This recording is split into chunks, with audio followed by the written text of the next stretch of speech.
nak masuk tentang perbezaan antara ilmu dan juga pandangan sendiri, emosi.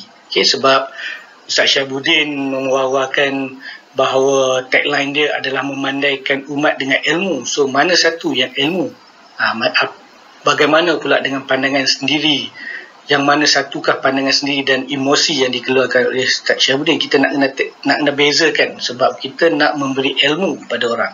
Okay, kita tengok. Nabi SAW bersabda dalam satu hadis yang sahih. Ini adalah hadis yang menjadi panduan besar dalam bab ni. Al-waladu lil firash walil ahiri lil hajar. Anak dinisbahkan kepada pemilik ranjang. Bagi penzina ada penghalang. Hadis sahih. Riwayat Al-Bukhari, riwayat Muslim dan ramai ulama hadis. Setelah ini, saya akan berikan dua fatwa yang ditanya di dalam website Islam Q&A yang dikelolakan oleh Syekh Saleh Al-Munajjid. Mereka ditanya dengan soalan yang sangat hampir dengan yang ditanya kepada ustazah. Ada beza sikit.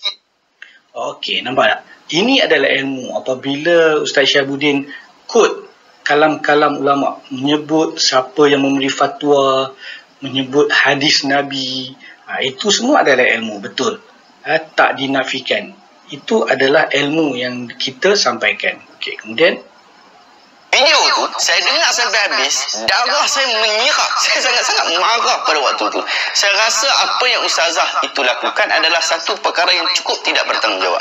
Bahkan lebih menyirap lagi apabila ustazah menceritakan kisah itu dengan begitu lancar dan mudah. Sedangkan yang menderita adalah keluarga berkenaan. Si suami yang telah mempercayai istrinya dan mengakui kebaikan istrinya, melihat baiknya sang istri melayani dirinya dan anak-anak. Nampak tak? Ini semua adalah emosi, pandangan sendiri yang dikeluarkan oleh Ustaz Syahabuddin. Mengeluarkan pandangan sendiri, beremosi. Apa kena mengena nak mengata benda-benda macam tu kepada Ustazah Asmah? Tak relate pun. You just bagi. Kalau nak bagi ilmu, just bagi ilmu. Pandangan sendiri, nak beremosi, nak bersedih, nak menyirap darah semua, itu bukan ilmu dah. Itu bukan ilmu. Itu adalah hasutan. Okey? Kita tengok lagi ya. Kenapa kita takut sangat dengan liberalis seperti ini? Tak perlu pada saya. Pada saya, beliau telah berada pada jalan yang betul dalam pemikiran. Tetapi ada banyak perkara yang dia tidak faham. Lalu kerja kita memberikan kefahaman kepada beliau. Kita juga banyak benda yang kita tak faham. Beza kita dengan dia ialah mungkin kita faham lebih awal, sedikit berbanding daripada dia. Padahal pada asalnya kita dengan dia sama aja. Sama-sama asalnya tak faham. Dulu kita juga tak faham mengapa perlu beragama dengan sunnah Muhammad SAW.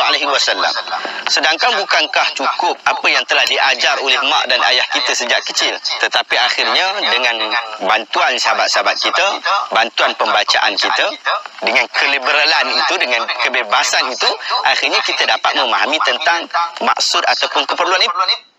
Okey, nampak tak? Itu semua adalah pandangan sendiri. Pandangan yang keluar daripada otak Ustaz Syahabuddin sendiri, bukan daripada kalam-kalam ulama. Itu pandangan dia sendiri.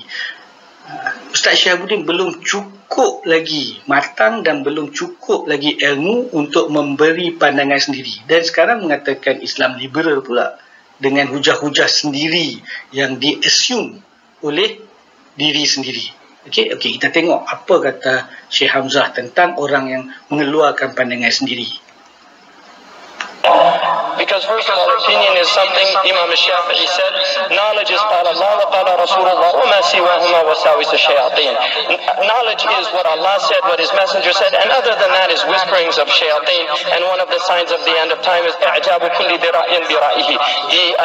The amazement of every opinionated person with his opinion. Okey, faham kan? Ustaz Syahabuddin faham bahasa Arab kan? Dia mengatakan ilmu, knowledge adalah qala Allah, qala Rasul.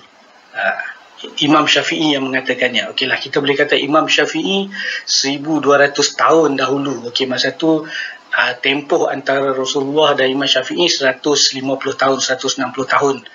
Kan? Jadi boleh qala Allah, qala Rasul. Okey, kita yang selepas 1200 tahun ni mungkinlah boleh kata qala Allah, qala Rasul, qala ulama. Jadi itu adalah ilmu. Orang-orang yang berilmu, ulama memberi fatwa, memberikan kata-kata, itu adalah ilmu.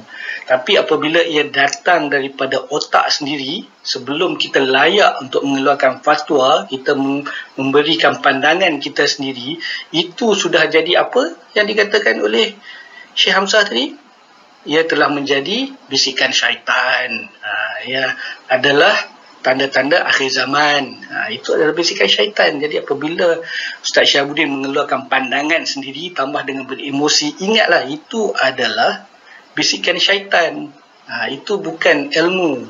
Jadi apabila mengaitkan hadis-hadis Nabi dan juga kalam-kalam ulama, fatwa ulama, kemudian dicampur dengan pandangan sendiri, pandangan sendiri itu telah menjadi bisikan syaitan. Fahamlah? Saya harap anda faham ni. Kalau tak faham, kita boleh berdialog lah, tak ada masalah.